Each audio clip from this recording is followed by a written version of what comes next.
Meus irmãos, nós estamos hoje diante da mesa do Senhor.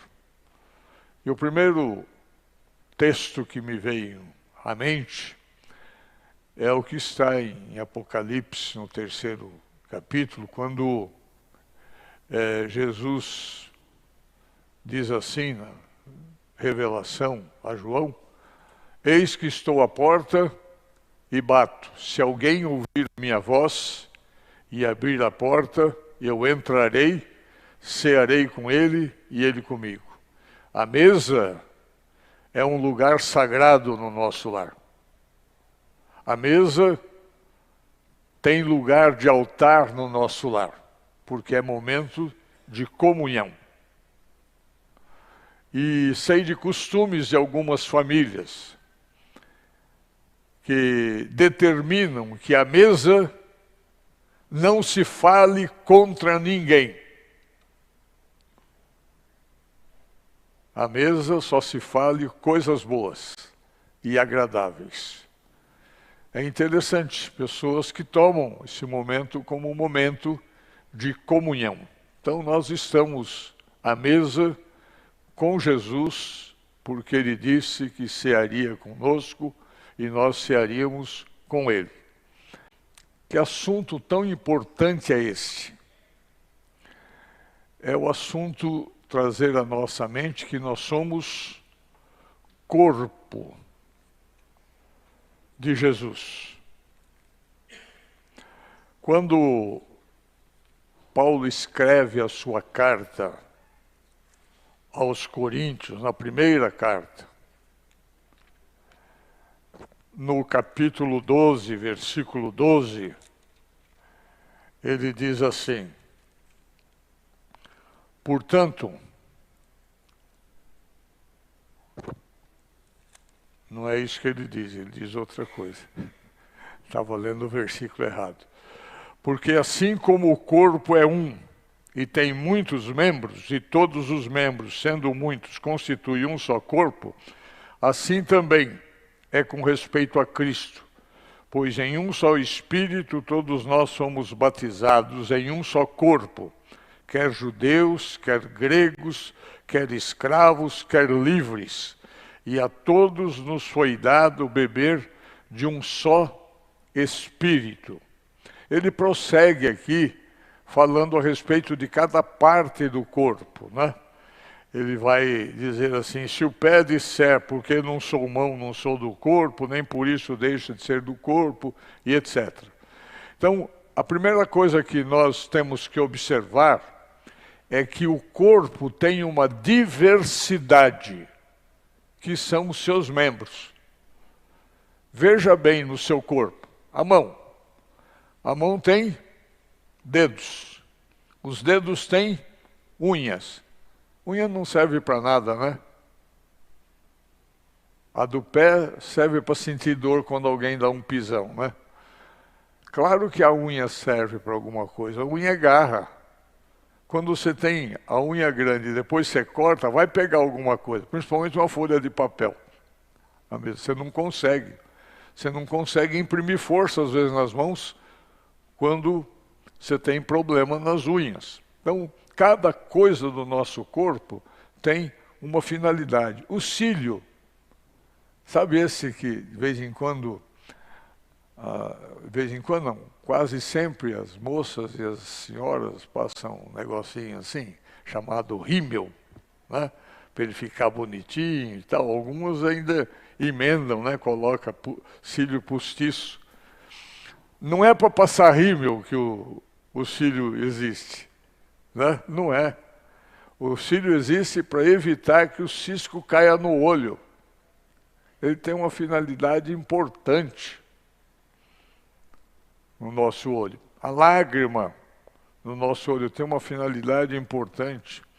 Então, por mínimo que seja o órgão ou a parte do corpo, ele tem uma importância fundamental no corpo. Mas, isoladamente, a mão não é nada. Se separar a mão do corpo, ela morre. Então ela precisa estar no corpo. pensando no corpo de Cristo e nós, como membros desse corpo, aprendamos aqui a primeira lição.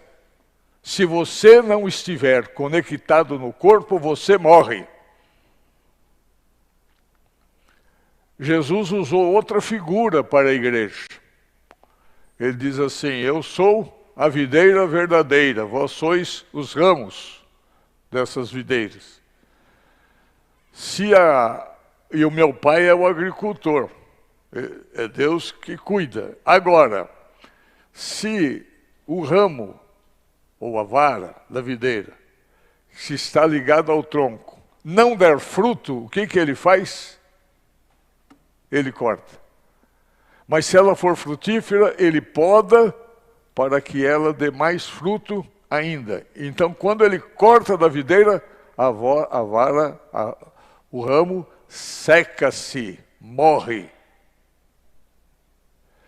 Jesus usou ainda uma outra figura a respeito de cada um de nós.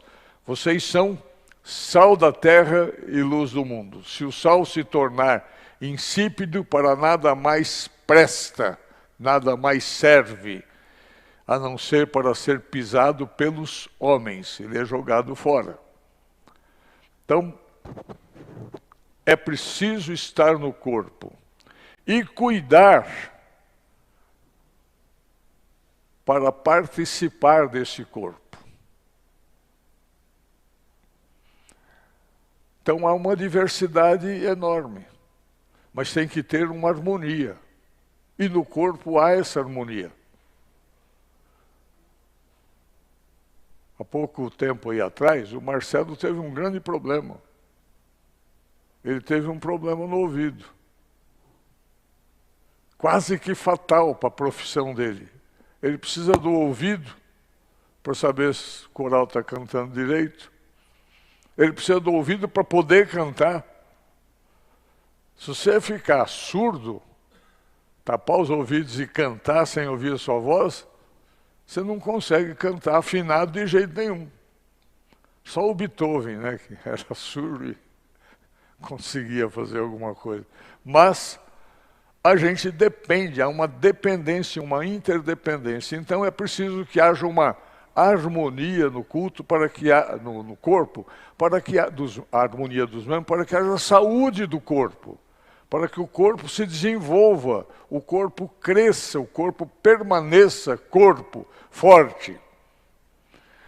E a palavra de Deus nos mostra que para isso é preciso que haja unidade no corpo.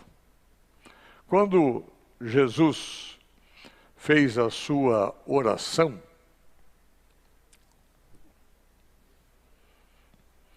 complementando aqui antes de lá, Paulo diz aos Efésios que há um só corpo, um só Espírito, como também uma só esperança, para a qual vocês foram chamados, um só Senhor, uma só fé, um só batismo, um só Deus e Pai de todos, o qual é sobre todos, age por meio de todos e está em todos. Isso significa unidade. Unidade. Quando Jesus fez a sua famosa oração, a gente diz que é a oração sacerdotal. Por quê? O que faz o sacerdote? O sacerdote, o cara chegava lá com a oferenda, né? Carneirinho, pombo, um casal de pombo, o que fosse oferecer, o sacerdote pegava a oferta, levava ao altar e entrava no Santo dos Santos para interceder por aquela pessoa. Então, a oração do capítulo 17 de São João é chamada oração sacerdotal, porque é uma oração intercessória que Jesus fez. E nessa oração, Jesus foca, né, o seu pedido nos discípulos. Ele começa a oração dizendo: Pai, é chegada a hora. Glorifica teu Filho, para que o teu Filho glorifique a ti. Assim como lhe deste autoridade sobre toda a humanidade, a fim de que ele conceda a vida eterna a todos que lhe deste, e a vida eterna é essa, que conheçam a Ti, o único Deus verdadeiro, e a Jesus Cristo a quem enviaste. Eu te glorifiquei na terra, realizando a obra que me deste. E agora, ó Pai, glorifica-me contigo mesmo, com a glória que eu tive junto a Ti, antes que houvesse mundo. Só uma curiosidade. Já se perguntaram que glória era essa que Jesus tinha? Pouquinho de teologia agora. O que vocês pensam acerca de Jesus? Quando Jesus realizou seu ministério, ele era homem, era Deus, era homem e Deus. Ele era um super-homem, moleza, né? Enfrentar a cruz, sofrer tudo aquilo, ele era Deus. Na verdade, mas ele sofreu como homem. Jesus estava desprovido da sua glória para encarnar-se. Ele renunciou temporariamente à sua glória para encarnar-se. E ele ficou limitado pela humanidade. Então Jesus ensinou, sendo homem, Jesus conviveu com os seus discípulos, sendo homem, Jesus passou pelos sofrimentos que o levaram à cruz, e na cruz, sendo homem. Ah, mas como é que Jesus sentia o que as pessoas diziam? Havia uma comunhão íntima de Jesus com o Espírito Santo. E a gente percebe isso desde o seu batismo. Quando batizado, veio sobre ele, em forma de pomba, o Espírito Santo, e pousou sobre ele. E ele viveu intensamente nessa comunhão do Espírito. E ele sabia, porque o Espírito revelava o que estava no coração das pessoas. Mas não porque ele estava de posse do seu atributo de onisciência. E ele curava, libertava e ressuscitava, não porque ele estava de posse do seu atributo de onipotência. Por isso ele orava ao Pai, para que o Pai fizesse. Então, essa glória que ele tinha com o Pai antes, seria retomada dos atributos. E quando Jesus ressuscita, agora sim, ele é novamente onisciente, onipresente e onipotente, como Deus. Essa é a glória que tinha com ele. Só um parênteses aí, né? Mas Jesus começa essa oração assim, e depois, a partir do versículo 9, versículo 6, ele começa a falar dos discípulos. E ele vai explicando ao Pai as coisas dos seus discípulos, e aí ele pede para o Pai guardar os seus discípulos. Quando eu estava com eles, guardava-os em teu nome que me desse, e eu os protegi, nenhum deles se perdeu, exceto o filho da perdição, para se cumprir a Escritura. Mas agora eu vou para junto de ti, isso eu falo no mundo para que eles tenham a minha alegria completa em si mesmo. Eu lhes tenho dado a tua palavra, e o mundo os odiou, porque eles não são do mundo, como também eu não sou. Não peço que os tires do mundo, mas que os guardes do mal. Eles não são do mundo, como eu também não sou, santifica-os na verdade. A tua palavra é a verdade. E ele vai prosseguindo. A favor deles eu me santifico. Não peço somente por esses, mas também por aqueles que vierem a crer em mim por meio da palavra que eles falarem, a fim de que todos sejam um. E aí Jesus pede ao Pai para que o seu corpo, a sua igreja, tenha unidade. Ele diz assim: e como tu, ó Pai, estás em mim e eu em ti, também eles estejam em nós, para que o mundo creia que tu me enviaste. Então, meus irmãos, está aqui uma das razões pelas quais a igreja tem que estar unida. Unida. Tem que estar unida para que a pregação tenha poder de convencer o mundo que Jesus foi enviado pelo Pai, foi enviado por Deus. E ele vai prosseguindo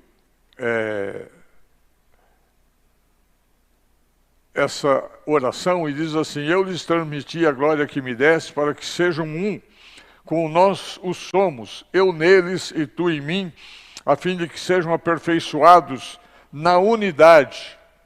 Então, o aperfeiçoamento na unidade provocará a credibilidade da pregação, para que o mundo creia que tu me enviaste e os amaste, como também amastes a mim. E aí vem uma outra coisa que a gente lembra de unidade. Os irmãos sabem que o povo de Deus era formado por tribos e que a liderança política, lá havia muita influência dos chefes tribais. O conselho de anciãos, que governava, ajudando o juiz, depois ajudando o rei, né? Ele era formado pelos cabeças dessas 12 tribos. E essas 12 tribos nem sempre foram unidas. Pelo contrário, em muitos momentos desunidas. É aí que Davi escreve um salmo, que é chamado Salmo de Peregrinação, ou Salmo de Romagem, que é o que o povo ia cantando quando peregrinava para ir a algum lugar. Por exemplo, subiam a Jerusalém para a festa da Páscoa, não iam sozinhos, caminhavam juntos, caminhavam em famílias. Lembram-se que José e Maria perderam Jesus e eles pensavam que ele estava com os amigos, os parentes que com eles iam pelo caminho. Mas Jesus tinha ficado no templo discutindo com os doutores da lei. Porque andavam assim, agrupados, em famílias, grande parte de uma tribo. E era uma peregrinação, saindo do seu lugar para ir até Jerusalém, voltar de Jerusalém para o lugar em que moravam. E eles costumavam ir cantando salmos, e esse é um deles. E eu quero demorar um pouquinho aqui com os irmãos a respeito desse salmo, porque ele fala em união. E fala sobre a bênção dessa união. Ó, como é bom e agradável viverem unidos os irmãos. É bom e agradável. E ele passa a comparar essa unidade, essa união. A união dos irmãos é como o óleo da unção, o óleo precioso sobre a cabeça, o qual desce pela barba, a barba de Arão, desce para a gola de suas vestes. Então, é o óleo da unção. Lembram-se que quando Samuel escolheu Davi, escolheu Saul, ele ungiu. Quando escolheu Davi, ele ungiu. E essa é a unção do Senhor. E era a prática desde os tempos em que foi instituído o sacerdócio na pessoa de Arão. E o óleo da unção tem esse significado, que é a bênção de Arão. Então, a unidade da igreja é como essa bênção da unção, do óleo da unção. E ele vai mais. É como o orvalho do Hermon que desce sobre os montes de Sião. Ali o Senhor ordena a sua bênção e a sua vida para sempre. Esse é o monte mais alto, ali em volta de Jerusalém. Durante a noite é formado um orvalho que vem molhar a terra, dar umidade à terra para torná-la fértil, para que ela produza. Isso significa vida. O orvalho do Monte Hermon aqui significa vida. A bênção do óleo da unção e a bênção da vida virão com a unidade da igreja, com a unidade do corpo de Cristo. Ele diz assim: ali ordena a sua bênção e a vida para sempre. Ali onde? Onde? No lugar? Não. Na unidade. Na unidade. Na unificação do povo. Na unidade do corpo de Cristo. Então, meus irmãos, nesta noite, nós estamos mais uma vez assentados à mesa do Senhor. Que não seja um ato costumeiro e simplesmente litúrgico na vida da igreja, mas seja um momento de nós desejarmos nos unir mais uns aos outros, nos interessarmos mais uns pelos outros, desenvolvermos o sentimento de amor, de simpatia, estendendo a mão, interessando-se pela pessoa. O que você sabe a respeito do irmão que está ao seu lado? Eu sei que a Sala sabe bastante coisa do Sérgio, o Sérgio da Sala, né? Mas eu sim já não sabe tanta coisa assim, né? Irmãzinha, né? Precisa conhecer, né? Não é isso? A gente precisa conhecer. Às vezes a gente convive com o irmão, não sabe nem o que ele faz, qual é a profissão dele, não é? E quantas vezes você precisa de um profissional, procura fora tal, e o seu irmão lá na igreja é um profissional naquela área, e você não sabia. Por quê? Porque você não se interessou por ele. Você nunca ficou sabendo quem ele era. Sabe, irmãos, num dos anos que eu pastoreei a igreja aqui, entre 1970 e 1986, não sei qual é o ano, recebemos a visita de um crente que morava em Portugal. O português veio na escola dominical um domingo, veio o segundo, e depois sumiu. Aí no fim do mês, ele veio outra vez. E ele então falou para mim: pastor, há uma coisa que me entristeceu aqui. Eu vim cá nesta igreja 2 domingos. Nenhum irmão me convidou para partilhar da sua mesa. Aí eu pensei: o senhor nem imagina como o paulistano é pão duro. Né? É diferente lá dos mineiros. Nós temos uma irmã mineira, é diferente. Eu acho que é em razão da vida dura que nós levamos, né? Eu, por exemplo, era sempre levado como seminarista para almoçar numa casa. Mas aí tinha um outro sentido, não era para repartir a mesa. Era para me cevar para eu casar com a filha dele. Né? Eu entendo que nem sempre isso é possível, né? Mas perceberam como nós não partilhamos a nossa mesa com irmãos nossos? Eu estou disposto, qualquer domingo, pode chamar. Não é? Não existe essa intimidade. Então, não estou dizendo que é preciso convidar o irmão para almoçar na sua casa. Estou dizendo que é preciso que você se interesse pelo seu irmão, por aquilo que ele é, por aquilo que ele está vivendo.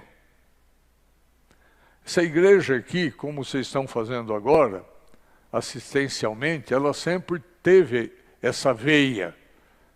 Mas vocês sabem, irmãos, que nós tínhamos um presbítero da igreja, industrial, que estava passando necessidade. E ninguém sabia. Sabe por quê? Porque ninguém se interessava. Ninguém conversava. Ninguém procurava saber como é que vai, irmão, como é que está indo a sua empresa.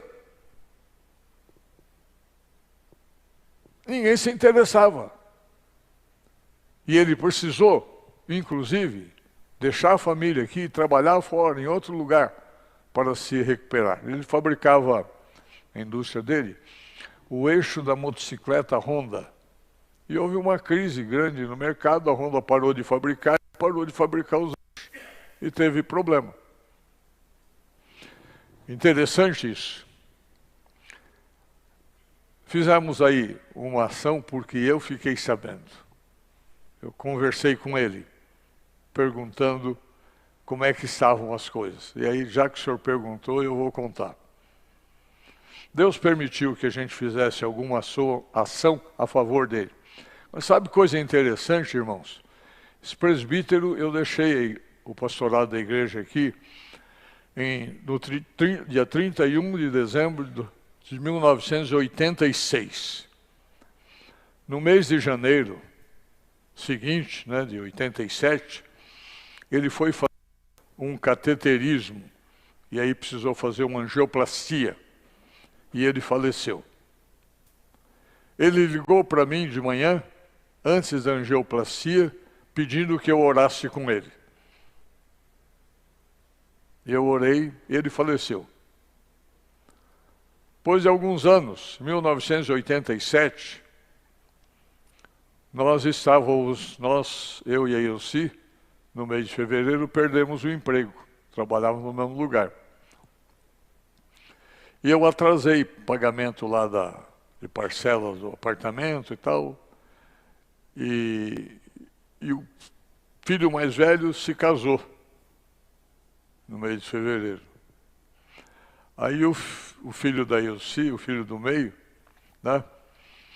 também precisou casar por circunstâncias de falta de juízo. E ela foi lá para levar um presente. A viúva foi acompanhada de uma outra irmã. Perguntou quando chegou, Elci, como vai? Tudo bem? Como é que vocês estão? Estamos bem, graças a Deus. Tal. Aí a outra pessoa foi ao toalete, ela aproveitou e falou, Elci, eu quero saber como é que vocês estão. Soube que o pastor saiu do emprego, você também. Como é que vocês estão financeiramente? Vocês precisam de alguma coisa? Aí Elci falou assim, bom, a nossa situação, rapidinho, falou, é essa, o Mário falou que vai vender aí, e depois paga as dívidas, o que sobrar e dá entrada no outro, a gente vai rolar. Tudo bem? Falou, não, fala para ele não vender, sem falar comigo. Meus irmãos, essa irmã colocou nas minhas mãos, mais do que importância, eu pensei que eu precisava de 80, ela colocou 100 e eu precisava de 100. Eu acabei as minhas dívidas, quando ela precisou, Deus tinha me dado a reserva para eu poder pagá-la. Nós não falamos com ninguém. Nem os nossos filhos sabiam dessa dificuldade que nós estávamos passando. Nem os nossos irmãos. Nem os amigos que eram vizinhos e eram aqui da igreja. Nós não havíamos dito para ninguém, a não ser para Deus. Mas essa irmã, interessou-se por nós. Fazia tempo que nós não a víamos. Ela foi até a nossa casa por uma circunstância, mas ela interessou-se, quis saber. Isso estabelece união. Isso estabelece unidade. A convivência que nós tivemos com os nossos amigos que encontramos ontem, entre outros, nos proporcionou momentos de comunhão, de saudades, porque foram bons tempos quando um se interessava pelos outros. E como era bom ouvir deles, saber da importância da nossa vida na vida deles. Isso significa que Deus nos usa constantemente para promover o bem, mas, sobretudo, temos para promover o bem no seu corpo, com os irmãos da igreja. É como a bênção do óleo da unção, a vida que o orvalho dá. Nessa unidade, Deus ordena a bênção da vida. Então o corpo permanecerá vivo. O mundo crerá na mensagem que nós pregarmos, se houver unidade entre nós. Que nessa noite, o nosso desejo é que haja essa unidade. E a nossa oração seja para que Jesus, que ceia conosco e nos dá o privilégio de cear com Ele, faça acontecer na nossa vida, no nosso coração, o desejo de nos unirmos como irmãos na fé, como membros de um só corpo, na comunhão do Espírito. Amém.